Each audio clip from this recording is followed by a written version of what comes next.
শুনছো প্রিয়সী, এই যে এক আকাশ পরিমাণ দুঃখ দিয়ে, বিষাদের এক ডালা ব্যথা দিয়ে চলে গেলে কিভাবে বেঁচে আছি বলো? প্রতিদিন মনের কোণে ভেসে আসে হারিয়ে ফেলা স্মৃতিমাখা সেই প্রতিটি প্রতিক্ষণ। কিন্তু তুমি তো আর ফিরে আসো না। জানালার পাশে তাকিয়ে তোমার অপেক্ষায় কেটে যায় কত শত দীর্ঘ রাত। তোমার কথা ভাবতে ভাবতে চা ঠান্ডা হয়ে যায়।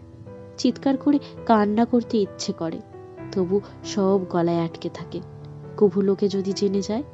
আর আমি একা বসে ভাবি, তুমি তো চলে গেলে, স্মৃতিগুলো কেন রেখে গেলে আমার মনের আঙিনায়? হৃদয়ের কোন অলিগলি পেরিয়ে এমন নিঃশব্দে হারিয়ে গেলে, একাকী নিরালায় আমাকে ফেলে।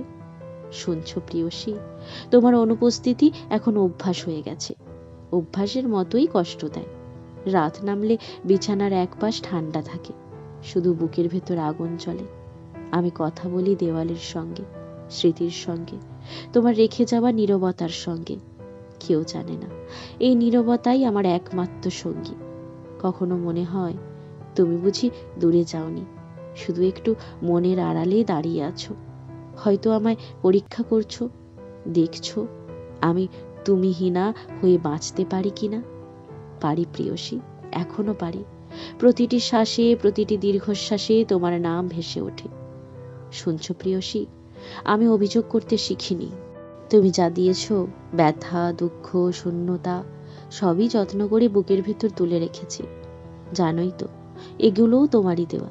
তোমার দেওয়া বলেই আমি এগুলো ছুঁয়ে বাঁচি। নতুন কোনো ঠিকানায় হারিয়ে যাই না। তুমি যদি কখনো ফিরে তাকাও, যদি একটি বারও মনে পড়ে এই মানুষটা এখনো অপেক্ষায় আছে, তবে যেন আমি ঠিক এখানেই আছি, ভাঙা, ক্ষতবিক্ষত, তবু তোমার জন্য খোলা দুহাত নিয়ে, অনেক অনেক ফালি ভালোবাসা জমিয়ে। তুমি যতই ব্যথা দাও, দুঃখ দাও, শুধু আমার সঙ্গ দিও। তোমার সব দুঃখ ব্যথা আমি সয়ে নেব, নীরবে, নিভৃতে, ভালোবেসে, আলিঙ্গনে।